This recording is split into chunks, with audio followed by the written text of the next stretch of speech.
Welcome to Graham Kerr's Kitchen. It's really two programs in one. This is a series that appeals to your creative side. Food that is sumptuous stuff. How can that be? This is a program about people who want to eat healthy and reduce calories. Actually, it's about food with an aromatic quality that fills the nose. Oh, sure. But it's also about keeping my arteries clean by reducing fat. But it doesn't mean a thing if the food isn't rich and colorful. Maximize the flavor. Okay, but I must have healthy food that I can cook in minutes. I must minimize the risk. So welcome to Graham Kerr's Kitchen, where we get our heads together just for you.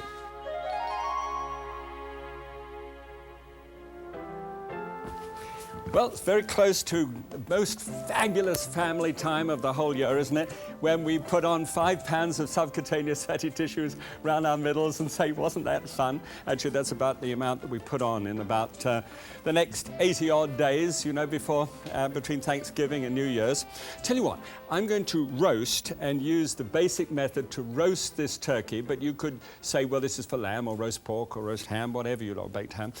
Yeah, the technique would be about the same, but I'm going to show you a sauce which you can roll over with other things. Use your own, you know, stuff. I know that you like to springboard, and that's what I love you doing at the same time. So, tell you what, let's just lay this out as if we were going to do one of those fabulous, you know, front pages of the Saturday Evening Post.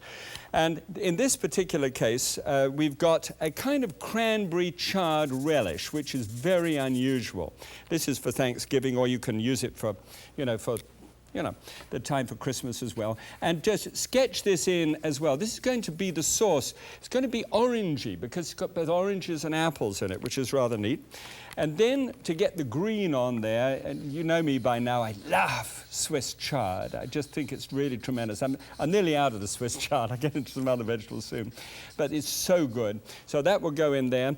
And then a little mashed sweet potatoes, or in this case, keeping the sweet potato whole. A wonderful, just solid, textural, magnificent thing that root is.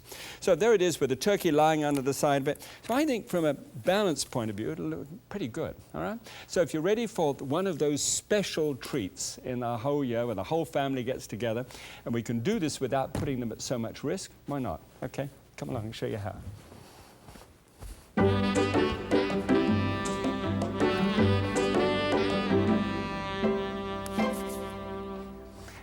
Good, quite a few things to have an attack at here. First of all, the turkey. Now, this turkey is a hen, and that you know just about when it's a hen because it's between, say, 10, 11, 12, 13, 14, 15 pounds. After that, starts edging into the toms, and there, well, some people think that they've got a better flavor, but I really don't think so. There's more fat, actually, on a hen than there is on a tom. Now, what I want to do is just cut the wings off, not so it'll stop it from flying away because they can't really fly, you know that. It's one of the things by interbreeding these things and turning it from a wild turkey into a cultivated one.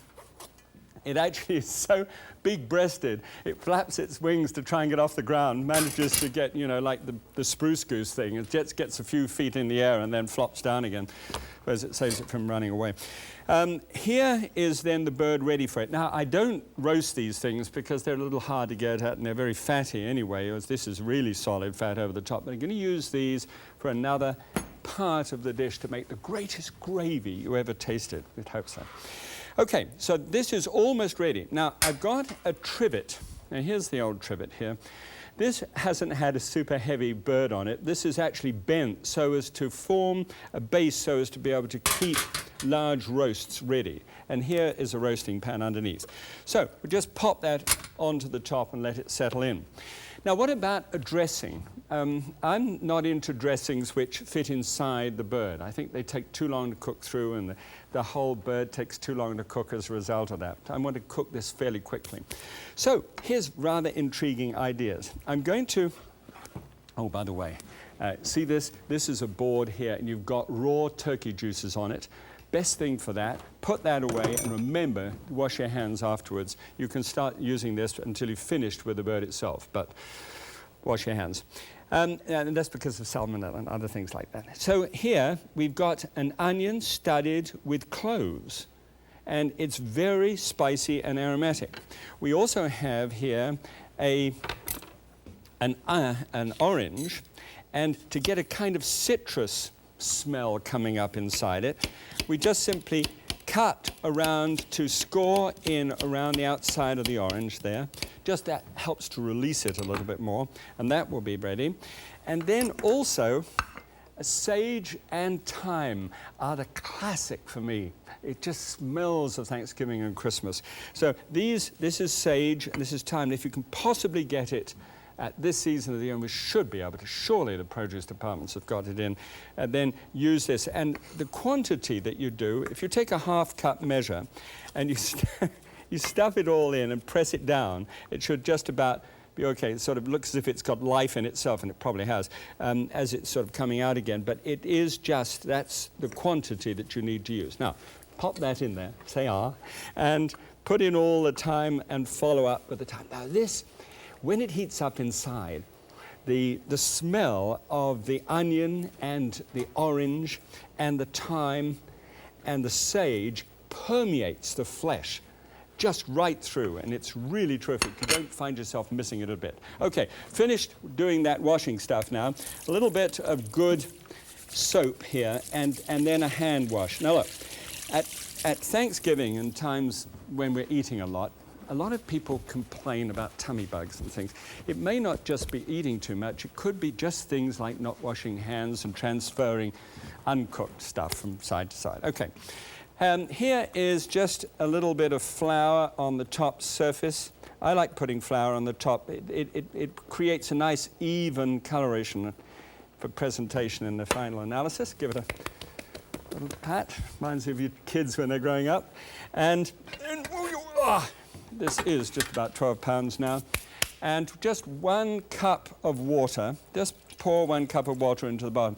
Reason for that is when it starts to hit the heat and the fats go down into it, then they can spurt and all over the inside of your oven and make a mess of it. But if you put the water in there, that'll start to take up that first slack, and it'll be much easier to be able to get a nice clean oven. All right, 325 degrees Fahrenheit, 165 centigrade. Pop that in. There's plenty of space there. You can get actually a 23-pound bird into an oven, and this is a small oven, so don't buy ovens just for that once a year when you buy a huge oven just for a huge bird, because you can get a huge one in anyway. All right, just put a little bit more water in here because I want to do some steaming in a little while. I don't want it to boil dry. Good. Now, chard stalk. The Swiss chard that I've got in this dish, neat idea. If you just take a cut through like this and remove this, we'll use this leaf a little bit later on. Just toss that to one side. But right now, I'm really into this. This stuff is really marvelous. Normally, you'd sort of chop it out. But if you take a knife to it and you chop that finely until you've got about 8 ounces for about half a dozen people. By the way, an 11-pound bird will give you a jolly good 6-ounce portion. You know, we are celebrating. So 6-ounce portion by 6 people gives you 36 ounces of cooked meat. There should be a whole couple of extra pounds over for the leftover dishes, which you might like. Okay, balsamic vinegar, which is matured in casks and picking up wonderful oak flavors and other different kinds of wood barrels that they do this wonderful vinegar. It's strong and brown and aromatic and terrific. So this will just be simply soaked in there for about 2 hours, and then will look like this one. By the way, when you put the turkey in the oven, all right, it takes 2.5 hours at that temperature. After 1.5 hours, make a note of this, 1.5 hours, you then take half a dozen, if you're going to serve half a dozen people, one sweet potato per person, and about 8-ounce size. As you can see, there's no such thing as a perfect world for us or you, but try and get them as perfect as you can, and trim them up, and just pop them in and bake them just like that, in with the turkey, if you've got space in the oven for them, okay? Now, flash your mind back to this. This has had 2 hours of the soaking in that sort of really a marinade of that mix. of the balsamic vinegar. And now this is a half a cup of cranberry sauce, of the sweet whole berry cranberry sauce. Mix it all up together and slosh that into a small saucepan there. I had that on heat so it's sizzling a little. I don't want that to boil, but I do want it to mingle. I want it to get together and have fun. I want you to enjoy each other. I want to lose yourself synergistically, just to mingle a little bit. That's a relish, which is extraordinary, actually, when you come to serve that on the side. Tastes delicious. Okay, great. Let's just get this pan on the go. Here, switch your attention to the idea of 1 teaspoonful of oil. And we're going to have a go at the actual gravy itself, and it couldn't be simpler. It's a really neat idea. A nice large onion, and just cut it through. Quite large chunks because, frankly, this is just so as to give itself up into the sauce. And since you probably would simmer this for about the same amount of time that the bird's in the oven, you've got all the time to be able for it to exhaust itself in the dish. So drop that down and stir it around, you know, to get the natural oils brimming out of that onion. Make the most use of the onion you can. Oh gosh, I love it when that smell comes up. It's just perfect. And now take these pieces that we had, the wings, all right? So drop the wings down in there, and they can scorch a little bit. They can, you know, brown a little bit down onto the surface. I've got the sort of parson's nose, is what we call it in England, and the lights, and then the neck. Those are the pieces which you can take from there. Now, of course, I know what you're going to say. Is he going to wash his hands? Because he's touching, of course, a little soap. I mean, get hoisted by your own petard, that's what it's called. And then these are tossed around, and you drown those when they're nice and brown. Give me a little, you know, poetic license. With 2 cups of apple juice, unsweetened, and 2 cups of unsweetened orange juice. So it doesn't have water in it. It is actually going to make a stock in fruit juice, all right? So we're going to let that simmer away there and let this soak away here. And tell you what, why don't we go and have a look at the supermarket and see what they have in store for us today. Okay, turkey's coming, or should I say the British. This is turkey time. You're going to be able to make your choice, and there's loads of things to make choices about. First of all, if some piece of turkey is actually malleable, you can actually press it in and feel that backbone, see whether it's going to be tender. Then, and especially if it's about this size, about 13 pounds, this is likely to be the hen, which is supposed to be more tender. And this one is subject to federal law at the moment, which means it doesn't have to say eat by a certain date. Strange.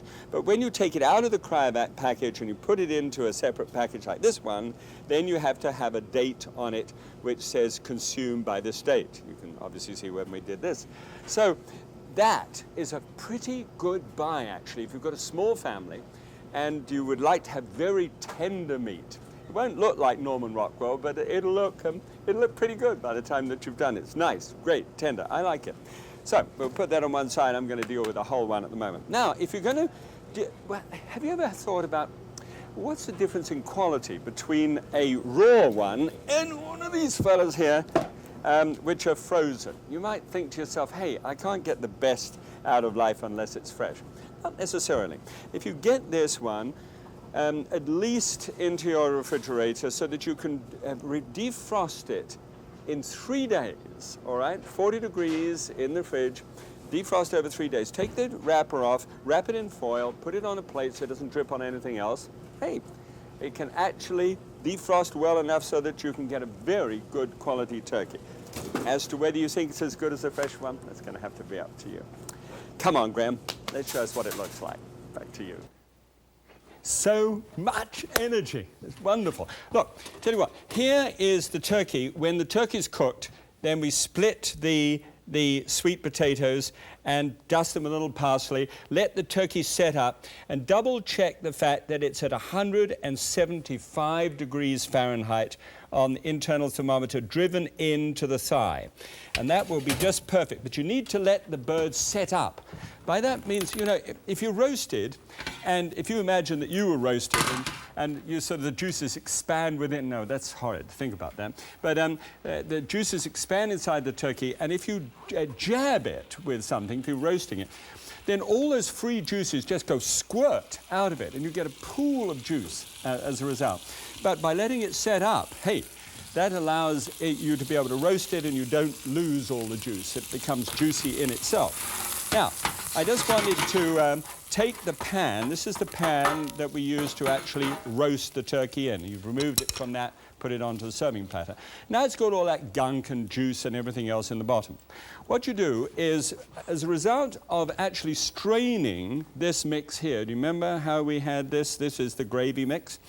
By straining that out and putting that then into the pan, you just wash it up, fat and everything, and just put it onto the stove top and start to sort of scrape it off and let it loosen itself so that you don't waste any particle of the adhered skin or fat or whatever it is. It's all wonderful stuff and needs to come up into that really nice stock which is created with the apple and orange juice. Now here on the pan I've got the steamer, and so there's the steamer base that goes on the bottom, and then the steamer ring with that second steamer base taken out of it now gives you enough space to be able to get 3 pounds of charred leaves. And normally in an average steamer you couldn't even approach that. And always give it a good seasoning of salt and fresh cracked pepper over the top.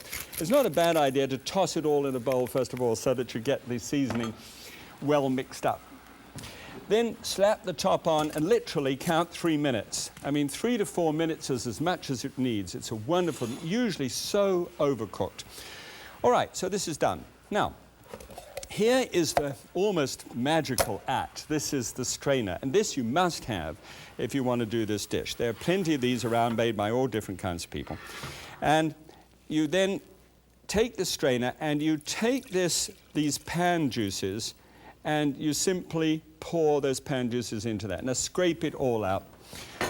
Take the time to get every vestige of those juices in there, because when the meat juices actually adhere to the bottom of the pan, they begin to caramelize, and there's this wonderful Maillard reaction that comes for it. It's so good. But in this case, you'll notice that we've got the fat is already starting to rise to the top, and we're going to pour it out of the bottom. And so we'd take a smaller saucepan like this, and then begin that process. Strain it once again, and I'd leave this for 2 or 3 minutes. I don't have 2 or 3 minutes. I'd like to leave it there so that I get all the fat off the top altogether, because it is in the fat that we get most of the problem when it comes to roasts. And roasts are really wonderful things if they have a small enough portion, about 3.5 ounces, 6 ounces for celebration, and that should do the trick wonderfully. Okay, here. Couple of tablespoons full. Always a tablespoonful goes to each 1 cup of liquid that you want to thicken. This is arrowroot again. Not cornstarch with meats in this case, but always arrowroot, because it thickens at a lower temperature and is completely crystal clear and wonderful. Give it a little shake up. Take it from the pan, from the heat always, otherwise you make dumplings, and just pour that in. And since it thickens at about 180 degrees Fahrenheit, it should be just about thickened there. Now I think I'll bring it back onto the heat once again, and you should be ready. Okay, let's see how the chard's doing. Oh, chard is just almost perfect. Ready for the family table and all this stuff. And then you can whip it out and look like a Norman Rockwell, picture, and do the old family drink. Oh, doesn't that look nice? Look, see? Around the outside, all those bits and pieces, I've got the chard, which we've done here. The sauce, the gravy is just coming up and nice and tender. The chard here is beautiful and green and doesn't want to get overcooked. Wonderful. Now I need to carve. We need a bit of magic. Okay, a little bit of magic. Done. How's that for magic? Isn't that wonderful? Wouldn't it be wonderful if you could just do this at Thanksgiving? I always think that it's just a special occasion for a man to shine every year. I know it sounds sexist, but the whole idea of sloshing up a wonderful-looking piece of turkey. Let's have a look just at the moment against this and see whether we've got it right. There we go. You see what we were looking for was the sweet potato, the relish. There's the turkey, there's the sauce over the top, and the chard. Ha, good. All right, we're going to compare that with what is standard about this time of year, which is the candied yams, greens maybe, a big sloshing of flour gravy with lots of fat in it over a big serving of the turkey. Okay, probably the dark meat as well. One of the really neat things about this thing is to just know that if you leave the skin on, you can always count about 5 grams of fat more than it would normally be. It's really not that much when we're going to celebrate. So I think, how about that? Leave the fat on, celebrate. Here is what the classic would be, 2,087 calories. We're going to run that one out at 577, and you really wouldn't notice the difference. Fat is going to go down to 12 from 79, major change there. Up a bit, 68 on carbohydrate because of the sweet potato. Percentage of calories from fat, hey, down to 18% to celebrate. Cholesterol, 141, and look at that cholesterol there. That's twice the normal amount of cholesterol for one day. Sodium, 1139, that's down to 461, so that's good. Good profile from a Minimax point of view. All right. I haven't had just a little bit of a nosh just before we started, a little bit of the relish. Oh boy, that tastes good. Oh, there we go. As always, springboard into the things that you love the most for the people that you love the most.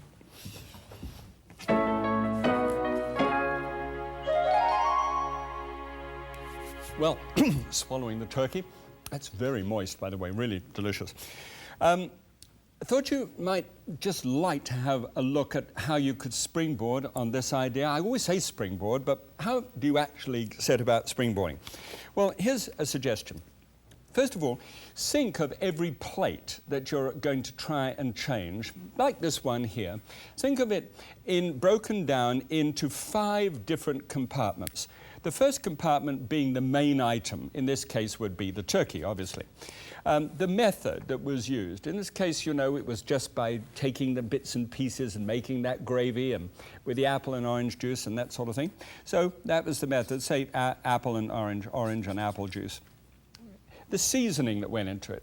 Those herbs, the whole issue of the sage and the thyme, maybe you don't like that. So just think of those seasonings, sage and thyme. The vegetables, you may really don't like Swiss chard. Some people do. I can't imagine why. And even the sweet potato, they're so wonderful. So Swiss chard and sweet potato, that's my selection, but not maybe yours. And then the garnishing, the way that you just put that little chunky little pieces, the texture that you get out of the Swiss chard stalks with balsamic vinegar. So that's main method, seasoning, vegetables, garnish. And every plate form really has that kind of thing to it. Now, here's the secret. Try and think of the thing as aroma, color, and texture, always. Aroma, the things like the herbs that come off the plate and fill your nose full of the marvels of food. And color, do you remember how wonderful that color is? They're so dull when they're candied. The candied yams, they're not yams, but sweet potatoes. They're so dull and brown, but these were so vivid and orange. So just think of that from the sweet potato point of view. Or another vegetable which has loads of color to it. And then texture. The smoothness of that sweet potato, the crispness of those charred things with the balsamic vinegar. So, once again, the chard. Look at food and arrange it in such a way, and I'll tell you what, if you wanted to do this dish instead of turkey, if you wanted to do it with roast pork or with roast lamb, and then a little mint that goes in there, or a little red currant jelly that goes onto the top, boy, I'll tell you what, by the time you've finished, you're having a very exciting time sketching out on a piece of paper your very own dish and springboard it in your own way. That's, by the way, this is not a plug for the book. Well, it is, I suppose. All of the vegetables and seasonings that you could ever want are in that book to be able to help you to do that job. Okay? All right. You know, the absolutely number one thing as far as I'm concerned is Thanksgiving, have fun, enjoy your family, and love on people. Okay, that's the most important thing. See you next time. God bless you. Bye.